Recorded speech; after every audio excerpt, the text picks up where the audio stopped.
we would now like to talk to you a little bit about what happens when that glass ceiling shatters, and how can we better raise the next generation of leaders. And I really wonder whether when you look at where girls and women learn to compete, it's in the schoolyard, it's in the classroom. And we're going to talk to three panelists who have extensive educational background and thoughts on leadership and mentorship. We are beginning with Democratic Congresswoman-elect Debbie Dingell of Michigan, Chancellor Kaya Henderson, the Chancellor of the DC Public School System, and Congresswoman Dina Titus of Nevada, Democrat of Nevada, who is, by her training and her career path, an educator herself. And let me begin to all of you, but particularly to Chancellor Henderson. When schools who are now looking at the curricula that they put out, the core curricula, when you talk about the kind of changes and testing in American classrooms, are girls being hurt by the old ways of doing things? Well, it's interesting. In DC public schools, we actually find that our girls are outperforming our boys in every case. They have higher proficiency rates on these exams, whether you like the exams or not. Our girls are doing well. They have higher graduation rates, significantly higher graduation rates than our young men. They seem to like school a lot more than our young men do. And so, in fact, I think we have this crisis around young men, in part because our young women are doing so well.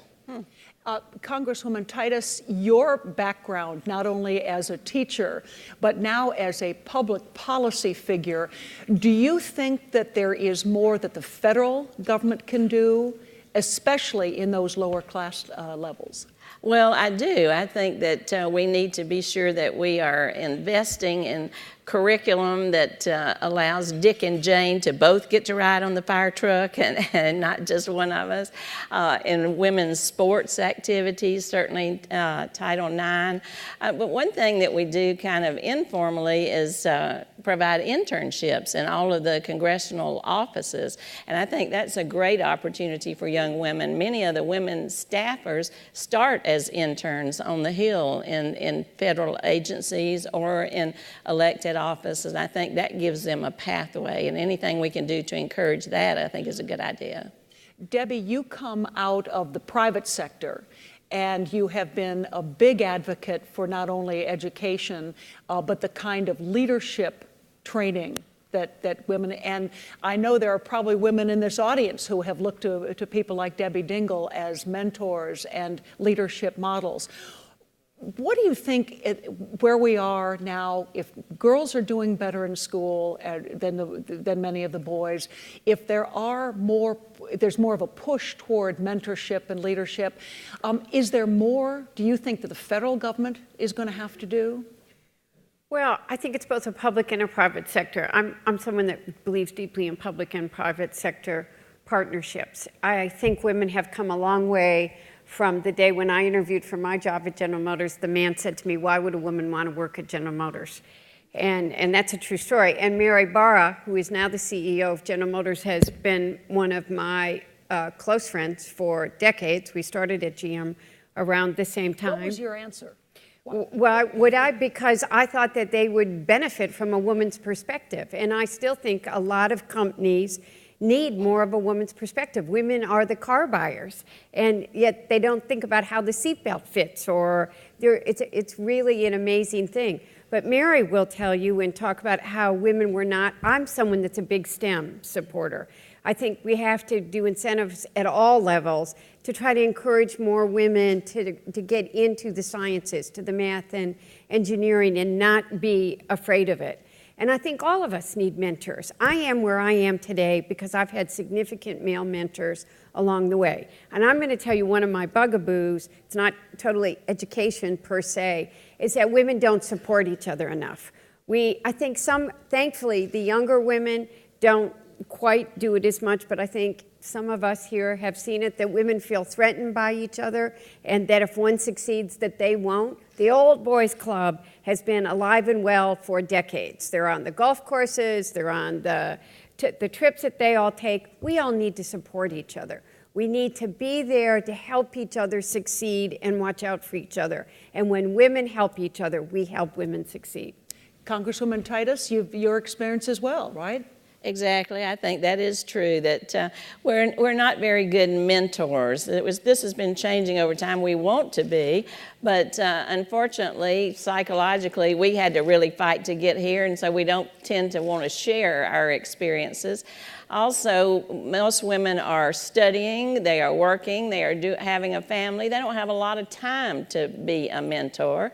Third, they don't have a lot of opportunities that like men may have to be mentors. And finally, we tend to think of the young people, that the young women we mentor, as our children. They're not our children. They should be a project. That's how men think of their mentors, as somebody who will succeed and then help them out down the road. We tend to think of trying to help them do everything from how they should dress to how they should act. And they don't need another mother. They need a mentor. And so we've got to learn to do that better, I think. Well, and part of the way we do that is by bringing them to conferences like this one.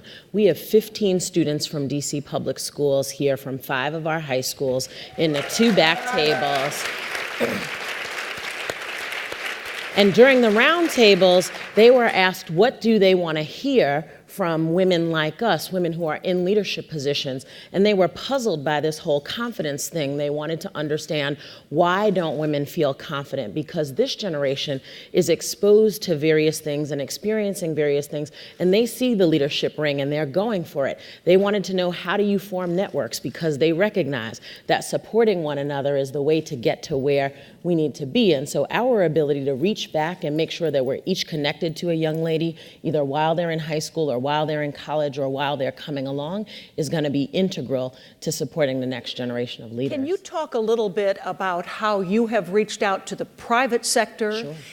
And how that support and mentorship has really made a difference? Yeah, one of the things that we have done is really rethink our approach to career and technical education. And so we have some academies, an engineering academy, an IT academy, a healthcare academy, and a hospitality academy, where our young people in our high schools have the opportunity to go through the career preparation in their classes, but they also have private sector mentors in each of those areas. They're guaranteed internships over the course of high school, so they get to do jobs in those areas. In fact, we begin to expose them to those careers in the middle grades so that they have early opportunities. And in fact, we have then an industry council that works with each high school. So for example, at our engineering academy, the head of the industry council is a woman who owns a construction firm.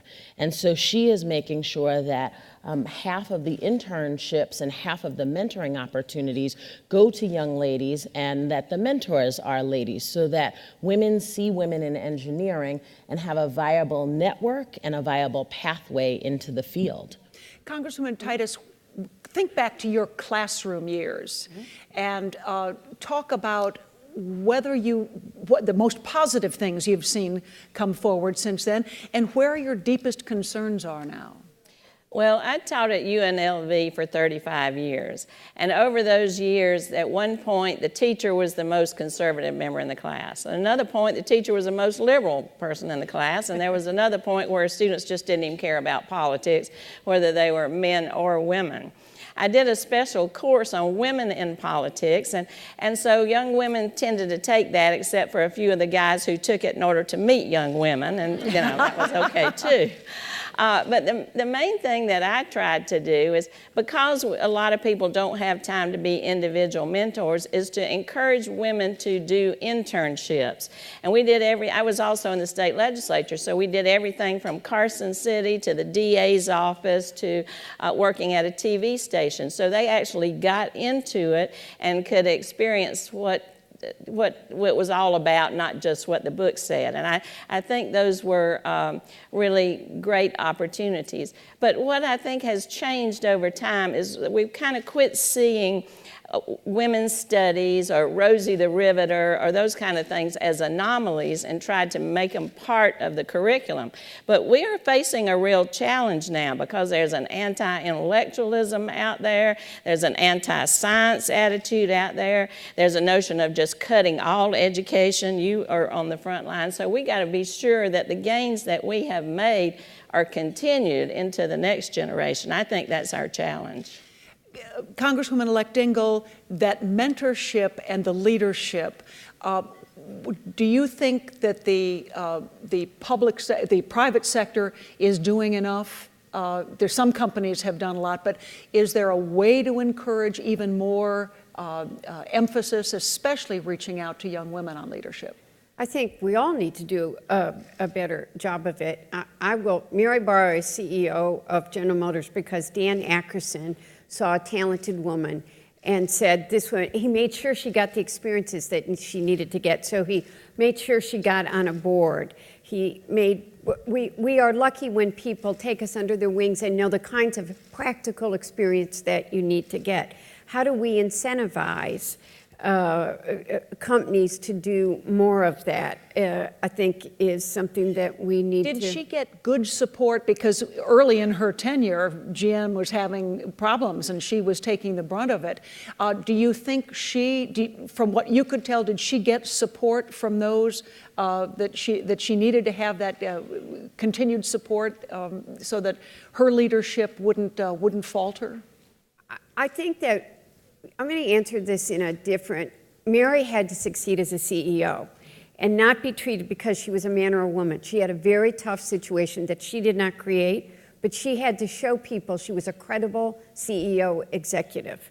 And I think that she did it. She still got a lot of challenges ahead of her.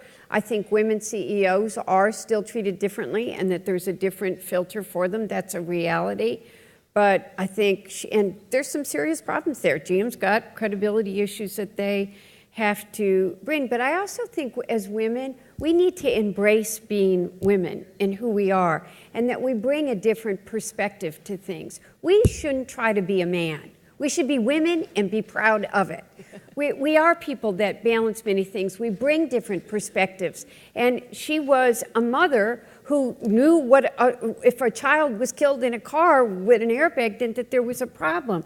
We as women need to embrace those things that we have and use those as skill sets to make our job successful. Chancellor Henderson, I see you nodding your head. It reminds me of a quote that I saw from you talking about women cannot be afraid to fail. That's part of the learning curve. Could you tell us about that? Absolutely. I mean, I think, the best leaders are risk takers, right? They try lots of things. And when you try lots of things, you're going to fail at some things. And I think we have to instill in our young women from the very beginning this sense of confidence, this ability to take risks and to support them through their failures so that they can get up and do it again. The Wright brothers had how many iterations of airplanes before they actually flew one? And I think, our schools are the fertile grounds to do that. Leadership doesn't begin in college or when you get an internship or when you find a mentor.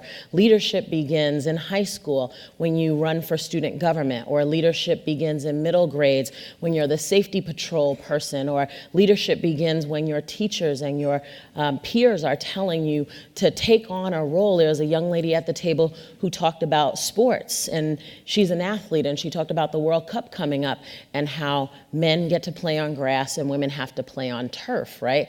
And that's her issue. She can take a leading role on that issue as a high school student. That's the kind of leadership that we have to encourage, because when these young women have positive leadership experiences, just being who they are, they will have the kind of confidence to get up and run for Congress or to run for the presidency. Congresswoman Titus, the earlier congressional panel touched on this, but do you think that women have a more level playing field now, especially in Congress, than they did before? Oh, no question about it. I think we've taken great strides, and I'm proud of the success we have. But going back to the point of starting early, I think you're so right. By the time you get to college, you should have already put some of those things in place. The earlier you start, the better you do, the longer you stay, and the more successful you are.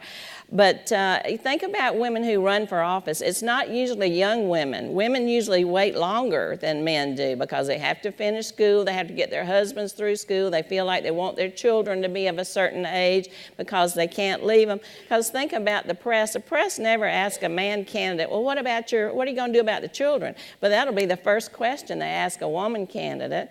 They never comment on a man's tie, but they're going to ask a woman why she's wearing that short skirt or that long skirt. You know, they face different challenges, and so they usually wait till later to get involved. So the more we can encourage that from an early age and get young women running and active, I think the better off we'll be.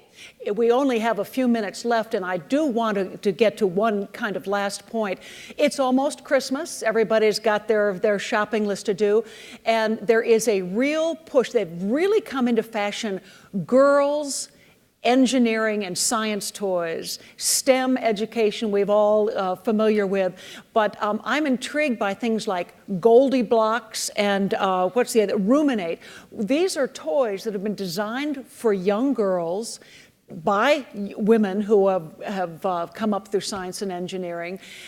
Is STEM going to really reshape these generations, Chancellor? I think absolutely. I mean, we have young women who are coding, we have young women who are engineers, young women who are doing research in biotechnology, literally in our high schools and our middle schools. And we have to encourage that. We have to show them that that's a viable pathway for them because, in fact, when we look at the careers that are coming online, many of them are in the STEM fields. And so we want our young women to be as prepared as our young men. And so I think to the point of starting early, the Goldie Blocks let you know that you can build just like your brother is building with his Legos. They're pink and purple because that's what you like, great. Whatever is going to engage our young ladies in those kinds of fields. Congresswoman-elect Dingell? Well, no, I absolutely agree. You know, we're throwing too much into a 20-minute section, but education really starts from the time that you're born. You know, by the time you're 4 years old, your brain is 90% developed. We need to start teaching I'm I've led the 0 to 5 effort in Michigan for the last decade, and we need to start our young children, men, the girls and the boys at that age, and focus on math. And you know, nowadays, I mean, we didn't get the math or the multiplication tables until we were in 2nd grade. 2-year-olds and 3-year-olds are being exposed, and that's the age that we need to do it. I was lucky. I was educated by the nuns, and the nuns taught me I could be anything I wanted to be. I wasn't in school with a boy. I didn't compete with a boy. We need to start teaching young women from the time they're born. They can be anything they want to be, and we need to teach them math and sciences at that age and teach them they can beat a boy any day of the week. Amen. Congresswoman Titus, you get the last word. Well, I'm kind of low tech, so I better get some of these Goldie Blocks so I can do it. I just don't want us to forget about STEAM now, because in a lot of this electronics and engineering goes design, and art plays a big part of that too. So we can't forget what we do well as we learn to do new things. So thank you. Good point. Well, that's the perfect lead-in to the panel coming up next. We'd like to welcome to the stage Katie Bachman, Senior Technology Reporter for Politico Pro, with the next panel. Katie, would you come in and please thank our panel this morning on leadership. And we're going to go out this way.